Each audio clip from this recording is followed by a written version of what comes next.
Hi friends, welcome back to my channel. तो जैसे कि हमें उम्मीद थी कि डब्बा मैडम हमारी वही करेगी जो हमारी उम्मीदों पे खरी उतरी। क्यों ये और वाला अपनी हरकतों से बाज आ जाएं किसी भी तरह से? नहीं, ऐसा तो कोई दिन ही नहीं निकल सकता।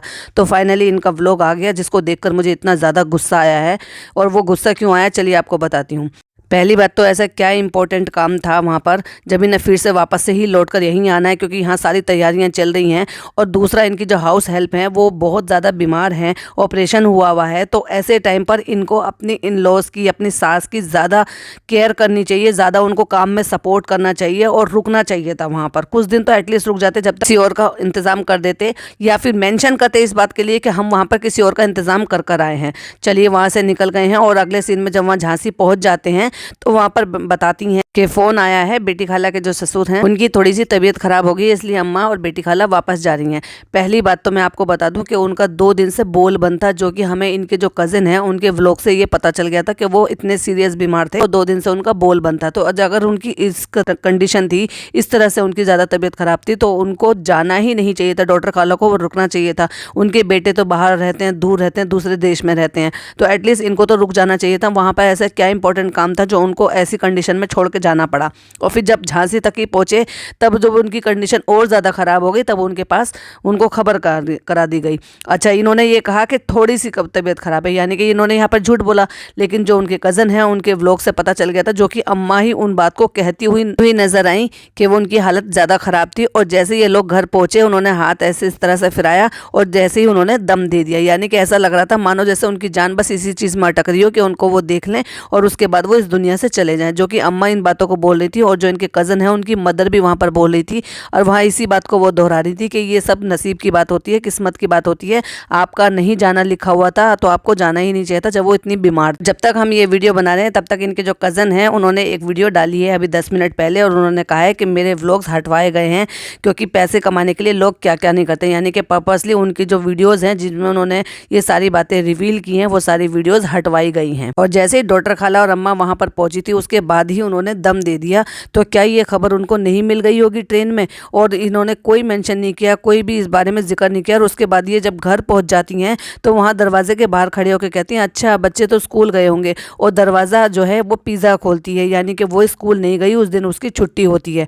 छुट्टी होने के बावजूद भी दफीने में बच्चों को लेकर शामिल नहीं होया गया। कितनी गलत बात है कि उन बच्चों को आखिरी सूरत अपने दादाजी की भी देखने के लिए नहीं मिली, या तो उन बच्चों को भी शायद इस बात को बताया नहीं गया है या पता नहीं क्या रीज़न है। और किसी भी एंगल से, किसी भी एक मोमेंट से ऐसा नहीं लगा जैसे उनके इतने करीब रिश्तेदार की मौत हुई है, किसी भी एंगल से। ऐसे ही तो हंस हंस के खिलखिला के जो है उनकी अम्मी वो सलाम कर रही हैं, जब वो फनी भाई वो कुछ कहते हैं तो वो उनको अपने इस स्टाइल में सलाम कर रही हैं। किसी भी एंगल से ऐसा नहीं लग रहा था। वो बच्चे भी बहुत ज़्यादा खुश नज़र आ रहे थे और खूब तरह से इंजॉय कर रहे थे। और मैडम जो है अब वहाँ पे जाने के बाद फिर जो है एक बुके लेके अपनी भाभी के यहाँ जाती हैं, वहीं खाना पीना होता है। वहाँ पे वो जनाब भी मौजूद है, यानी कि वो कहीं किसी काम से कहीं पे भी बाहर नहीं गए थे, वो उस दिन वहीं थे। वो चाहते तो वो फ्लाइट से लेकर बच्चों को आ सकते थे, अपनी अम्मी को लेकर आ सकते थे। कैसी ये बहन है, बहन के ससुर एक्सपायर हुए हैं, इतने करीब का रिश्ता है, और उसके बावजूद भी ना वो दफीने में शामिल हुए, ना अपनी बहन के पास होना चाहिए था। जिस बहन को अपने घर में इतने काम वाम सब कराने में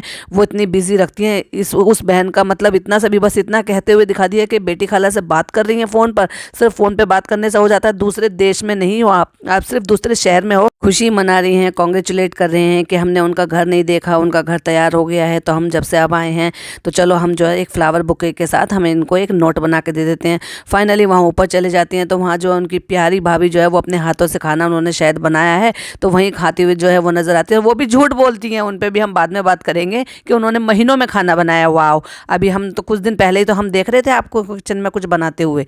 एनीवे फिर ऊपर चले जाते हैं तो किसी भी एंगल से ऐसा लग ही नहीं रहा था कि इतनी मौत हुई है तो रिश्तेदारी में, इतनी करीबी रिश्तेदारी में, तो इनको कहीं भी इतना सा भी दुख है या एहसास है।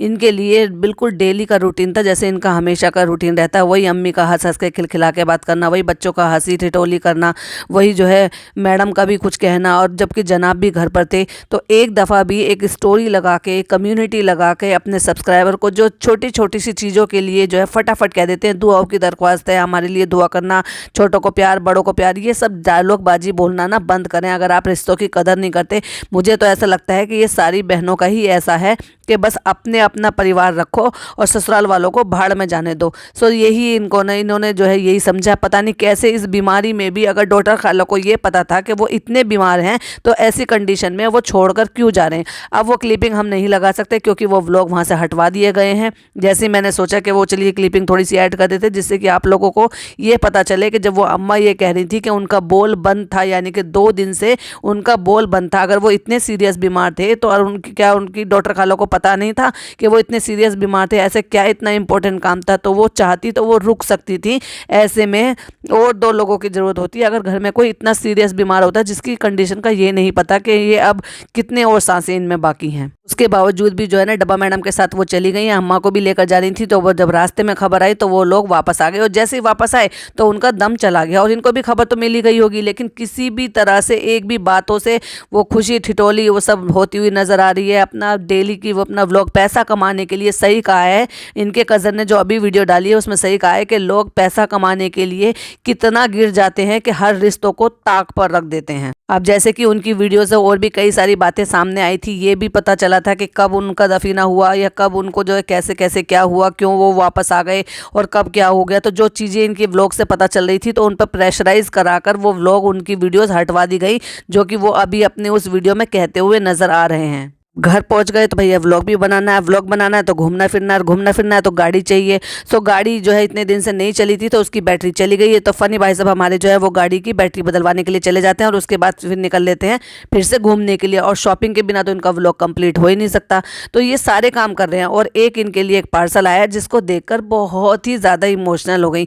आपके खाला के जो आपको खाला इतनी ज़्यादा पसंद है, इतनी अटैचमेंट है, उनके ससुर एक्सपायर हुए, इतना सा इमोशन तो आपने बिल्कुल नहीं दिखाया। इतना सा इमोशनली हो एक छोटी सी स्टोरी लगा देते दुआ की दरख्वास्त के लिए। लोग जो है पराये के लिए भी इस तरह से स्टोरी लगा देते हैं कि आप उनके लिए दुआ करें या कलमा पढ़ें। अगर आप एक सिंगल स्टोरी लगा देते या तीनों लोग स्टोरी लगा देते और तीनों लोगों के कितने लाखों करोड़ों आप लोगों के देखने वाले हैं, अगर वो आपकी स्टोरी लगाने से एक बंदा भी एक कलमा पढ़ता है तो सोचिए मरने वाले को कितना सवाब मिलता और कितने कलमे नसीब होते। लेकिन दुनिया की चमक में ना इनको आखिरत नहीं दिखाई दे रहा है। इनको ये नहीं दिखाई दे रहा कि ये वक्त तो सबके साथ आना है।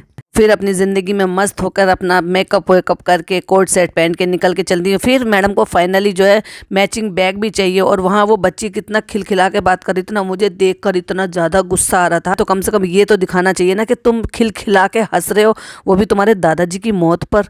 या तुम्हें बताया ही नहीं गया या इन लोगों ने बताया नहीं है। ऐसा तो नहीं है कि इनको नहीं बताया होगा, इतनी बड़ी बात है और इतने छोटे भी बच्चे नहीं है कि उनसे शेयर ना की गई होगी। जब उनकी अम्मी और नानी आने वाली थी और फिर वो नहीं आई तो ऐसा तो नहीं है कि उनको रीज़न नहीं बताया होगा, बिल्कुल बताया होगा। लेकिन इन लोगों के हाव भाव से एक दफ़ा भी ऐसा नहीं लग रहा था कि घर के में या इनकी इतने करीबी में इस तरह की ऐसी बात हो गई है। तो हम थोड़ा सा तो इमोशन दिखाएं या फिर एक व्लॉग में प्रॉपर तरीके से दुआओं की दरख्वास्त करें। बल्कि हमें तो उल्टा ही देखने के लिए मिला। ऐसा लगा जैसे इनको रत्ती भर फर्क ही नहीं पड़ रहा था उनसे और ऐसा लग रहा था कि बहुत ही दूर के कोई रिश्तेदार हैं, चले गए तो चले गए। बार बार एक ही चीज़ को नोटिस कराने की कोशिश कर रही थी या फिर बेवकूफ़ बनाने की कोशिश कर रही थी अपने सब्सक्राइबर को, ये जताकर कि 13 तारीख तक इनके एग्ज़ाम है, अगर हम शॉपिंग भी करेंगे तो वो 13 तारीख तक के बाद करेंगे। अगर एग्ज़ाम चल भी रहे हैं तो 2 दिन की छुट्टी थी। जिस दिन आप घर पहुँची थी, जिस दिन उनकी डेथ हुई थी, उस दिन भी बच्चों की छुट्टी थी। और आपने अगर नोटिस किया हो तो पिज़्ज़ा बता रही थी कि नेक्स्ट डे भी उनकी छुट्टी थी, तो जाया जा सकता था उनके इंतकाल में। लेकिन जाना चाहे अभी तो जाएंगे, अगर किसी को परवाह ही नहीं है, किसी को फिक्र ही नहीं है तो। और फिर फाइनली घूमना फिरना तो होगा ही होगा क्योंकि उसके बिना तो व्लॉग का कंटेंट कहाँ से मिलेगा।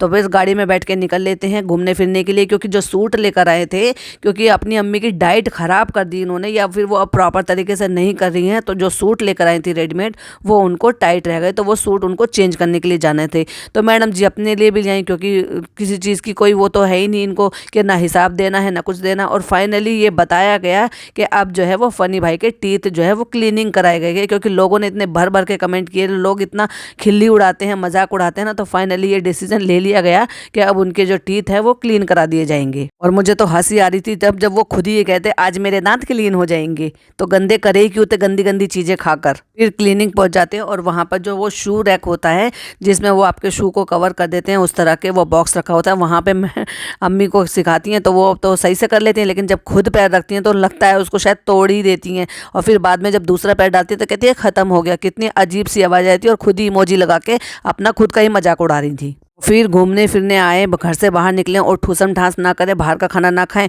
तो व्लॉग का कंटेंट कैसे पूरा होगा फ्रेंड्स। तो बस वो खाना पीना खाने के लिए उल्टा सीधा जंक फूड खाने, बस ठूसना, और फिर ऊपर से शिकायत करती हैं मैं ऐसी हो रही हूँ, मुझे ये प्रॉब्लम हो रही है, मुझे वो प्रॉब्लम हो रही है। और उसके बाद वापस आते हैं, जब गाड़ी में बैठते हैं तो शूज़ उतार के पैर रख लेती हैं बिल्कुल वहाँ पर जहाँ पर फ़नी भाई का फेस होता है। और पैरों से इतनी ज़्यादा बदबू आ रही होती है कि फ़नी भाई ने व्लॉग में भी इंतज़ार नहीं करा कि मुझे ऐसे बोलना चाहिए कि नहीं बोलना चाहिए, और फटाफट उन्होंने बोल दिया। तो कहते कितने गंदे हो तुम, मैं तुमसे कभी बात नहीं करूंगी कट्टी। अरे भाई बदबू आ रही है तो आ रही है। उसके बाद वापस घर आ जाते हैं और घर आने के बाद जो शॉपिंग कर आए वो ना दिखाएं, फिर कैसा कंटेंट। फिर वो सूट दिखाती हैं कि ये एक स्टिच सूट ले लिया क्योंकि वो सूट नहीं आ रहे थे, वो उनको टाइट थे, और एक बिना स्टिच ले लिया क्योंकि वो साइज़ में प्रॉब्लम हो रही होगी, वो उनके साइज़ के नहीं मिल रहे होंगे वहाँ पर। और उसके बाद जाती हैं वॉक करने के लिए और फिर अपनी पोले खुद ही खोल देती हैं कि मैं यहाँ पे घूम घूम के जो है ना मोबाइल पे घंटों घंटों बातें करती थी। उसके बाद फिर वो जो अनबॉक्सिंग करती हैं, जो बॉक्स आया जिसका एक लेटर आया है साथ में, उसको पढ़कर बताती हैं। वो थैंक यू बोल रही होती हैं कि थैंक यू फॉर कॉलैब, कि आपने कोई फ्री में तो किया नहीं है,